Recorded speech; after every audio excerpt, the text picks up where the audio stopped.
Muy buenas a todos, aquí estamos una vez más en el Comiquero Errante. Mi nombre es Lucas Eduardo Diegues y presento a ustedes a Mariano Algañarás, quien nos va a hacer una extensa revisación de lo que fue la etapa temprana de Image, una editorial creada por autores para autores, en el sentido que ahora nos va a explicar él, referido a los derechos de copyright y otras cosas por el estilo. Mariano, ¿qué nos podés decir de la creación de Image? Hola, buenas tardes. Primero que nada, muchísimas gracias por la intro, Lucas. Bueno, lo que les puedo decir con respecto a la editorial Image es que en su momento, cuando fue creada y concebida, allá por el año 1992, fue en respuesta al supuesto abuso que sufrían muchos autores de Marvel Comics.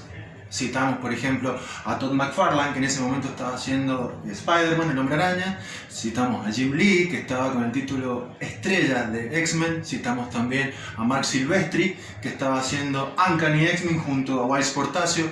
Eric Larsen, Rob Liefeld, que estaba rompiendo esquemas con X-Force y demás. En total eran 7 creadores en aquel momento que, como su arte y sus dibujos aparecían en todos lados, en todos los medios, no solamente en sus colecciones, sino que también aparecían en camisetas, juguetes, diseños, y no percibían ningún aporte extra. Por eso decidieron, primero que nada, poner las quejas en Marvel.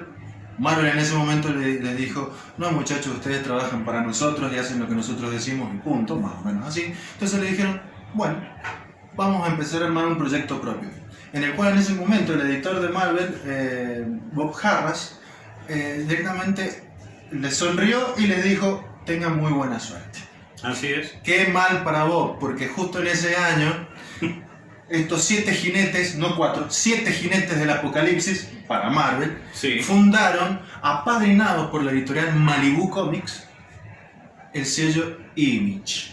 Y perdonando la interjección leluteriana, pero fundaron y fundieron en parte a Marvel, Sí, ya que sus acciones cayeron nada más y nada menos que $3.50 por acción. Claro que sí, porque en ese momento se le daba mucha importancia al artista que estaba detrás del cómic y no al cómic en sí mismo. Fue la etapa, por eso se llamaba Image, donde explotaba la imagen por encima incluso de los guiones y de los personajes. Entonces, ¿qué dijeron estos 7 jinetes del apocalipsis, por así llamarlos? Dijeron: ¿ustedes quieren encontrarnos a nosotros mes a mes en la estantería? Ok. No nos van a encontrar en Marvel, nos van a encontrar en el proyecto nuevo que hemos armado, y solamente allí. Así es. Entonces, como arrastraban una gran cantidad de fans los autores, ellos mismos se fueron a los títulos que proponía Image, y el primero en debutar fue Rob Liefeld junto con Youngblood, que Así era es. esta remake, por así decir, de los mismos X-Force que estaban en Marvel, pero llevado a el grado máximo de militarización. Sí. Y rompió ventas, porque en su primer número, para ser superhéroes no conocidos, tuvo la friolera de 300.000 ejemplares vendidos. Wow. O sea, el mordiscón que Image le produjo a Marvel fue enorme, porque en ese momento había una trinidad dentro de las editoriales de cómics que estaba muy bien sopesada en aquellos tiempos. Así es. Era Marvel en primer lugar, DC en segundo y Dark Horse Comics en tercer puesto. La llegada de los chicos malos del comic book, con su propia editorial, hizo que se desestabilizara todo eso, y como bien dijo acá Lucas a mi lado, las acciones de Marvel, sobre todo, que fue la que más resultó dañada, cayeran terriblemente de su valor que tenía antes de que apareciera la editorial. Sí, si me permitís Sí, acotar por un supuesto. dato de color. Este proceso de movilización de autores fuera de Marvel se dio a conocer como Exodus, con una X, Exodus. ¿Por qué? Porque la mayoría de estos autores tenían un pasado en todos los títulos que se referían a la colección X, Claro, X-Men, la parte mutante. Exactamente, y por eso fue que Marvel fue la más perjudicada. No obstante, hay que tener en cuenta que en el año 93 Image llegó a representar el 10% de la lectura de cómic norteamericana, Sí, señor. superando en ventas a DC. Sí, señor. Lo cual quiere decir que ni Superman ni Batman podían No. contra Image. No. Y además, dato que acabas de dar es maravilloso en este sentido. Cuando todos estos dibujantes que pasaron de Marvel a conformar Image empezaron a sacar sus títulos, ninguno lo hizo con una vista a largo plazo. ¿Por qué? Porque, por ejemplo, Jim Lee, que era el niño mimado en ese momento de Marvel, se pasó a Image y cofundó Image y sacó sus Wildcats, los cuales tenemos acá algo relacionado que ya vamos a ver. Nunca pensó, Wordley por ejemplo, excelente cómic, nunca pensó que su tirada iba a ser más allá de la miniserie, pero vio que fue un superventas. Entonces, ¿qué pasó? Esas ideas que ellos habían acuñado para sus héroes, un poco bebidas de sus ideas de adolescencia y otro poco de lo que pudieron, entre comillas, homenajear de la editorial a la que venían, tuvo que tener un mayor asidero.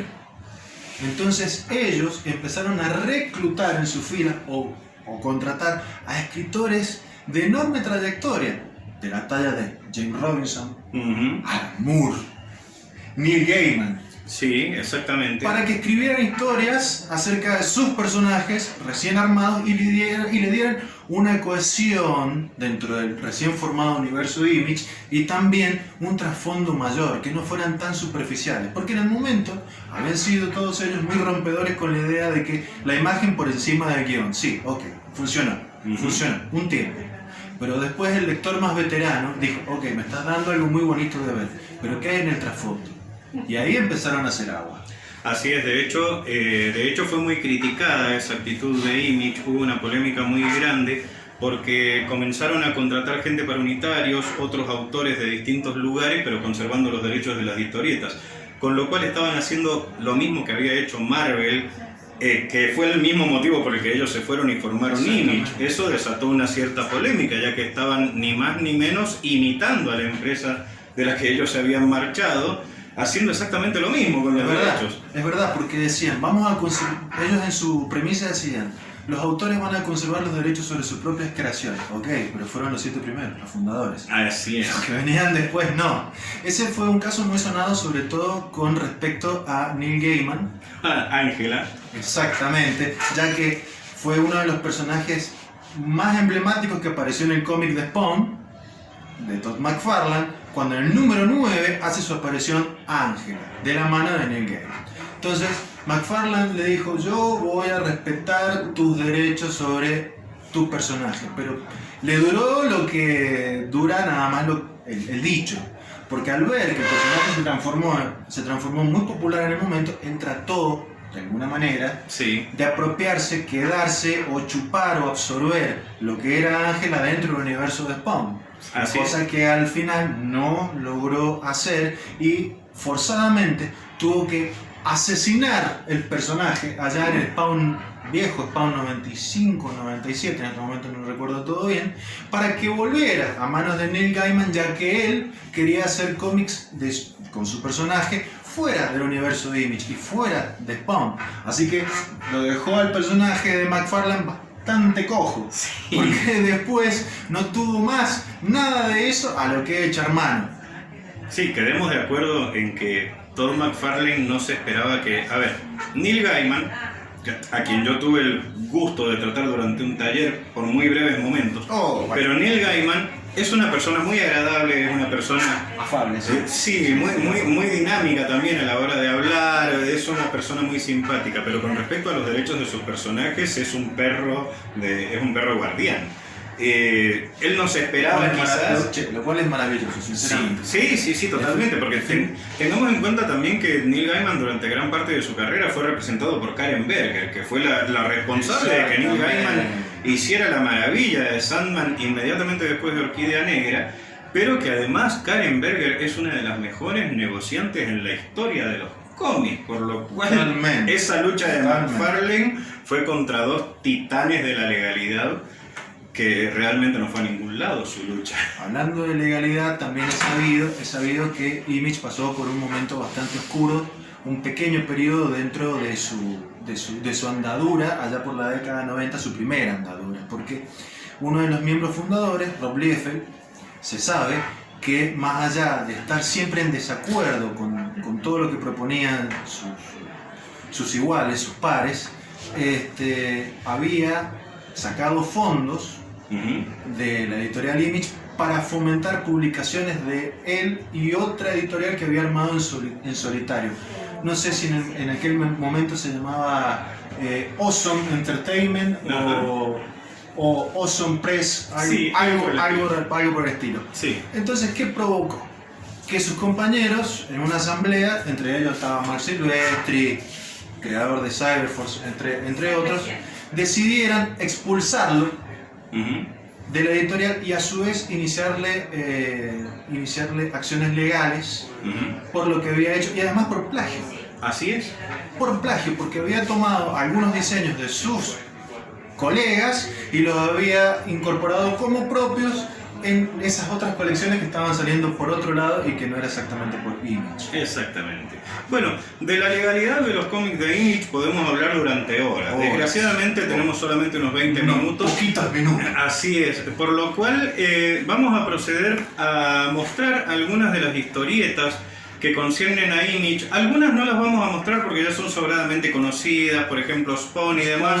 Luego añadiremos algunas fotos al respecto quizás, pero fue el personaje insignia, ya que Todd McFarlane tuvo la enorme sincronicidad de hacerlo coincidir con el nuevo revival contra el racismo, el nuevo revival de pobres contra ricos. Entonces esa temática apelaba a todo el mundo y terminó siendo un cómic extremadamente popular. No obstante, hay otros cómics, como aquí tenemos a Warblade de Wildcats, que contaron con no pocos fanáticos, entre ellos un servidor, y que presentaban una prerrogativa muy importante, a pesar de que muchos acusan a Jim Lee de haber hecho simplemente los X-Men en una editorial distinta. Exactamente. En fin, ¿qué nos podés decir con respecto a estas historietas?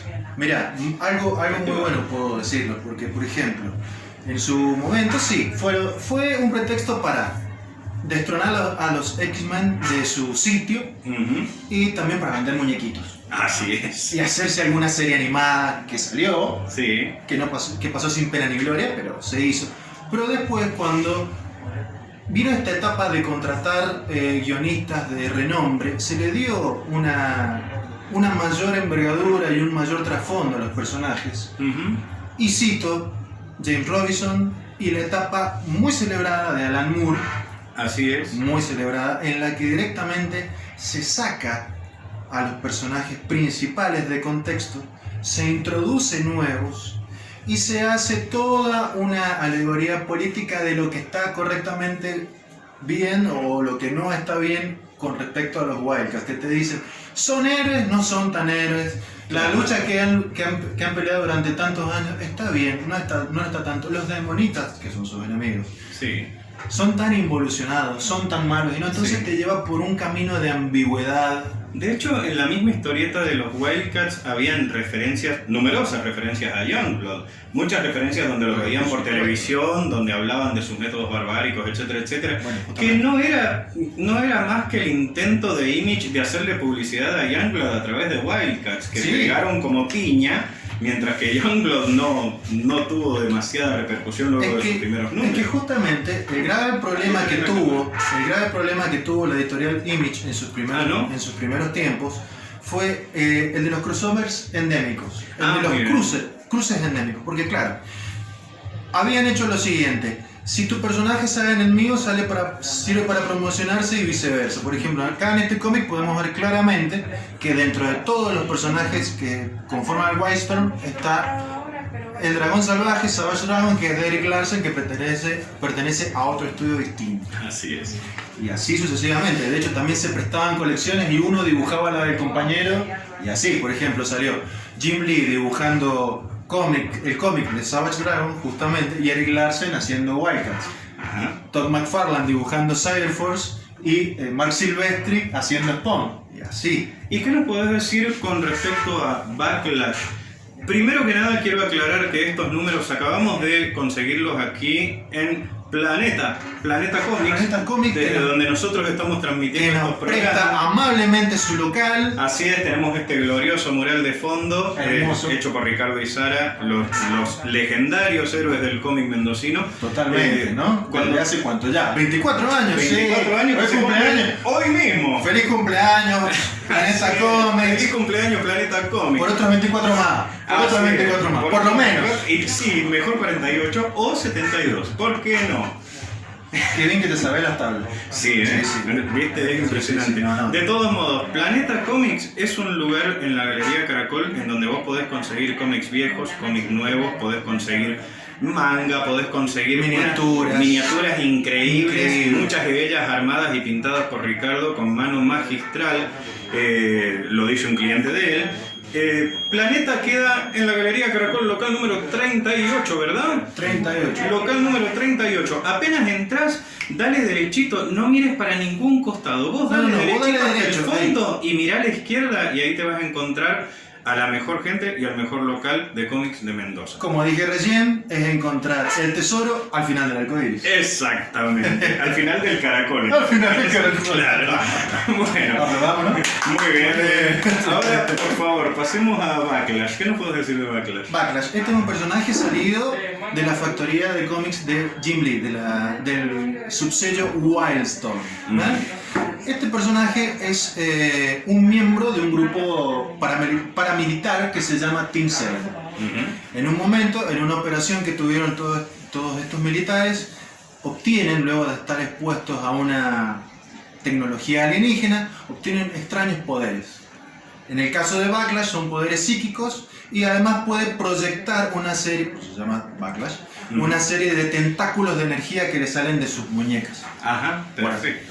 Él justamente era ex miembro de una organización que se llama OI y junto con varios personajes del universo Wildstorm que se dan cita en este cómic, va peleando contra demonitas y otro tipo de amenazas gubernamentales, mundiales, etcétera, etcétera, etcétera.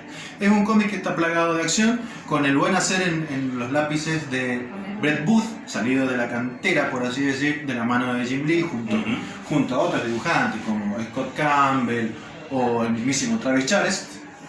Y es un cómic de lectura bastante rápida, bastante lindo de ver.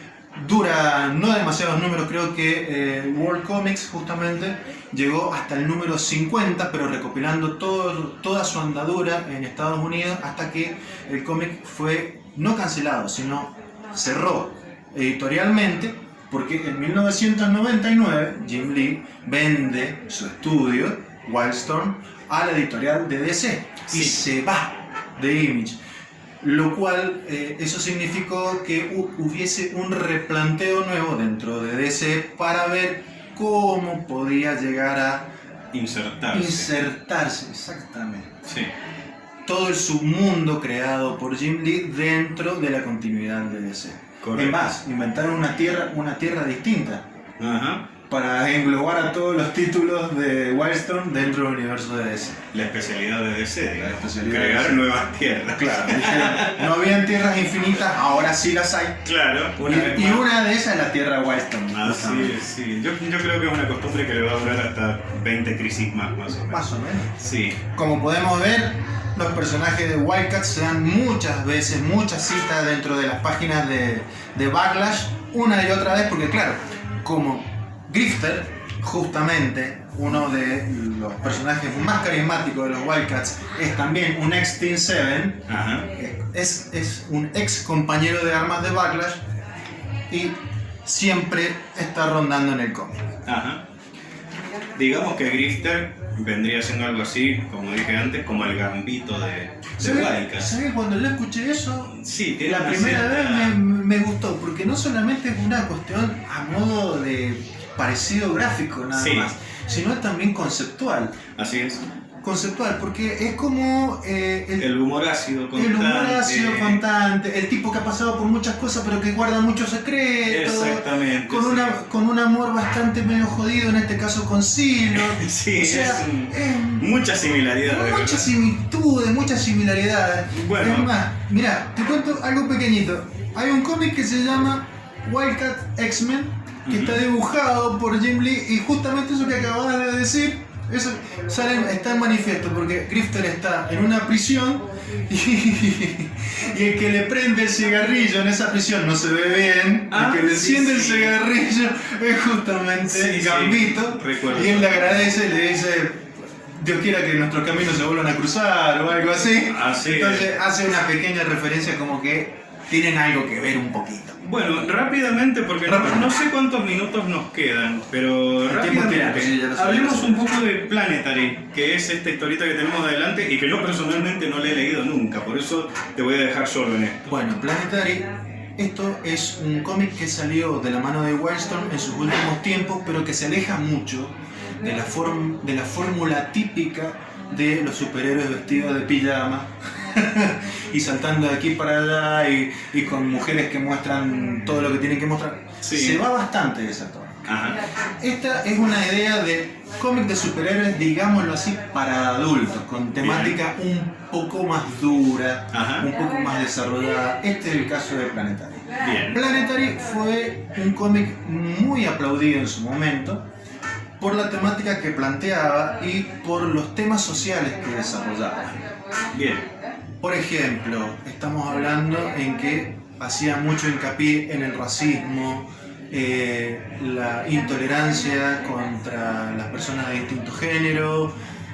Tocaba temas bastante importantes, bastante tabúes en aquel momento. Hoy lo vemos como algo más normal o más socialmente aceptable, pero en aquel momento rompió varios esquemas.